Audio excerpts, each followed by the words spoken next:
তো বিশেষ করে পশ্চিমবাংলায় এটা কোনো রাজনৈতিক বক্তব্য বা এরকম কিছু না, কিছু সঠিক কিছু কথা যেগুলো আমাদের ওয়েস্ট বেঙ্গলে একদম তৃণমূল সরকার এসে শেষ করে দিয়েছে, আমাদের ইয়াং জেনারেশনকে শেষ করে দিয়েছে, শিক্ষা শেষ করে দিয়েছে।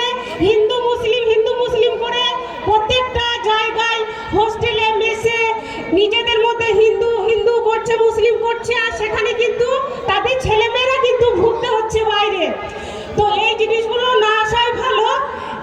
তো আমি মনে করি যে জেইউপি পার্টিতে আপনারা আসুন। আমি গোটা ওয়েস্ট বেঙ্গলকে বলছি আপনারা এই পার্টিতে যোগদান করুন। হুমায়ুন স্যার অবশ্যই সবার পাশে থাকবেন, প্রত্যেকটা জেলায় থাকবেন, প্রত্যেকটা গ্রামেও থাকবেন, উনি প্রত্যেকটা মানুষের পাশে থাকবেন।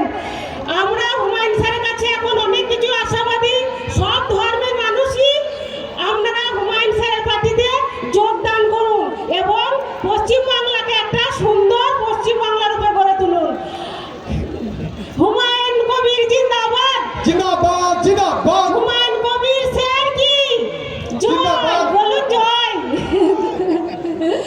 জনতা পার্টি কি জয়, হুমায়ুন স্যার পার্টি কি জয়, মুর্শিদাবাদের মুসলিম হিন্দু সমস্ত সম্প্রদায়ের মানুষ কি জয়, বর্ধমান জেলার মানুষ কি জয়, গোটা ওয়েস্ট বেঙ্গলের সমস্ত ধর্ম সম্প্রদায়ের মানুষ কি জয়। সবার জন্য আমার আজকের এই মঞ্চে এটা আমার প্রথম বক্তব্য।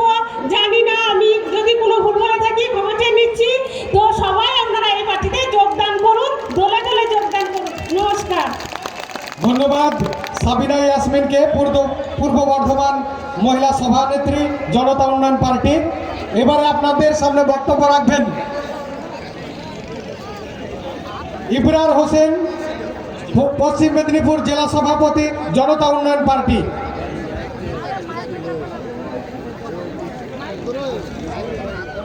আসসালামু আলাইকুম। ভাই কেউ জবাব দিলেন না, কি ব্যাপার? আমি পশ্চিম মেদিনীপুর থেকে আসছি, কিছু কথা আপনাদের কাছে তুলে ধরবো, একটুকু আপনারা শুনবেন, কারণ শোনার প্রয়োজন আছে। প্রথমে আমার পরিচয় দিয়ে দিই, আমি একজন হাজি সাহেব। আমি এই দলে 22শে ডিসেম্বর সেই বেলডাঙ্গার মাঠে যোগ দিয়েছি এবং এই দলের পশ্চিম মেদিনীপুরের জেলা সভাপতি এবং খড়গপুর গ্রামীণ বিধানসভা প্রার্থী হিসাবে হুমায়ুন বাবু আমাকে ঘোষণা করেছেন।